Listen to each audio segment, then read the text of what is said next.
Hello there, welcome. And if you're new here, I have been reading a chapter from the Gospel of John every day out of the New King James. Yesterday was John chapter 10.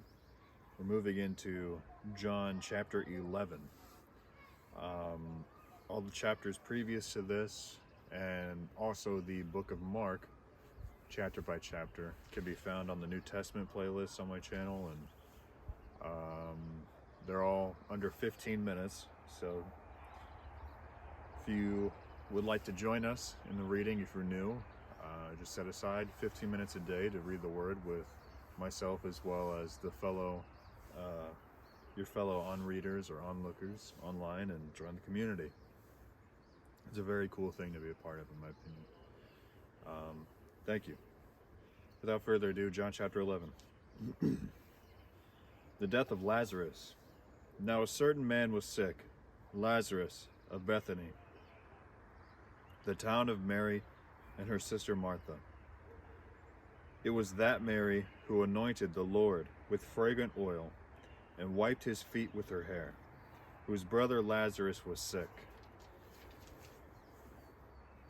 Therefore the sisters sent to him, saying, Lord, behold, he whom you love is sick. And when Jesus heard that, he said, This sickness is not unto death, but for the glory of God, that the Son of God may be glorified through it, through his sickness. Now Jesus loved Martha and her sister Lazarus, and Lazarus. So when he heard that he was sick, he stayed 2 more days in the place where he was. Then after this, he said to the disciples, Let us go to Judea again. The disciples said to him, Rabbi, lately the Jews sought to stone you, and you are going there again? Jesus answered, Are there not 12 hours in a day? If anyone walks in the day, he does not stumble, because he sees the light of this world. But if one walks in the night, he stumbles, because the light is not in him. These things he said, and after that he said to them, Our friend Lazarus sleeps, but I go that I may wake him up. The disciples said, Lord, if he sleeps, he will get well. However, Jesus spoke of his death, but they thought that he was speaking about taking rest in sleep.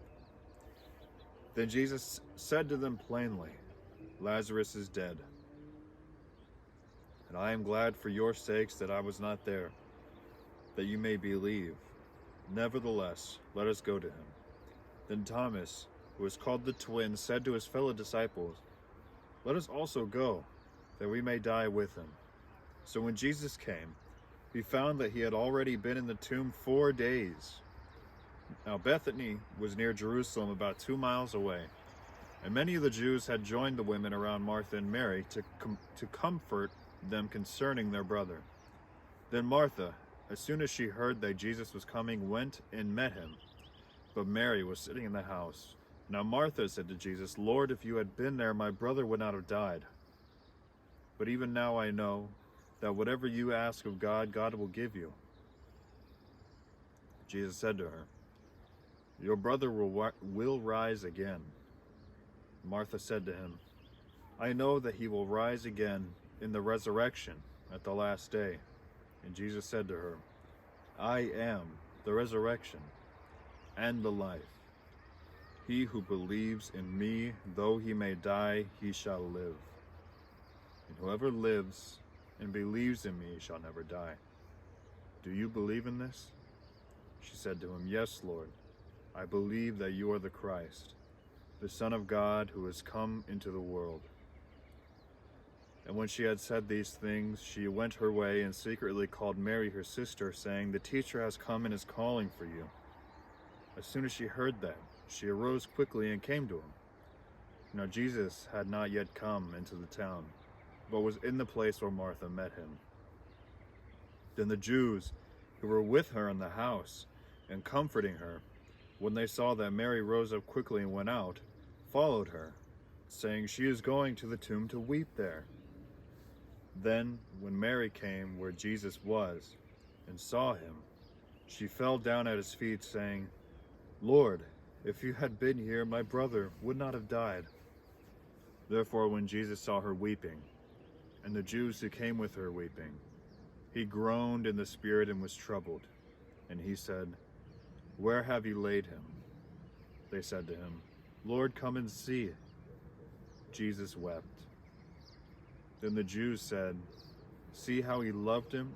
And some of them said, "Could not this man who have opened the eyes of the blind also have kept this man from dying?" So I've read in commentaries and seen in videos that Jesus was crying, not due to the fact that Lazarus was dead, but due to their lack of faith. Their lack of faith in Jesus and his ability to raise him from the dead, or, keep him from dying, or so forth. Then Jesus, again groaning in himself, came to the tomb. It was a cave, and a stone lay against it. Jesus said, "Take away the stone." Martha, the sister of him who was dead, said to him, "Lord, by this time there is a stench, for he has been dead 4 days." Jesus said to her, "Did I not say to you that if you would believe, you would see the glory of God?" Then they took away the stone from the place where the dead man was lying. Jesus lifted up his eyes and said, "Father, I thank you that you have heard me, and I know that you always hear me. But because of the people who are standing by, I said this, that they may believe that you sent me." Now when he had said these things, he cried out with a loud voice, "Lazarus, come forth." And he who died came out, bound hand and foot with grave cloths, and his face was wrapped with a cloth. Jesus said to them, "Loose him and let him go." 11:45, the plot to kill Jesus. Then many of the Jews who had come to Mary and had seen the things Jesus did believed in him. But some of them went away to the Pharisees and told them the things that Jesus did. Then the chief priests and the Pharisees gathered a council and said, "What shall we do? For this man works many signs. If we let him alone like this, everyone will believe in him, and the Romans will come and take away both our place and nation." And one of them, Caiaphas, being the high priest that year, said to them, "You know nothing at all, nor do you consider that it is expedient for us that one man should die for the people, and that the whole nation should perish. Oh, and not that the whole nation should perish." Now this he did not say on his own authority, but being a high priest, that year he prophesied that Jesus would die for the nation, and not for that nation only, but also that he would gather together in one the children of God who were scattered abroad. Then from that day on they plotted to put him to death. Therefore Jesus no longer walked openly among the Jews, but went from there into the country near the wilderness to a city called Ephraim, and there remained with his disciples. And the Passover of the Jews was near.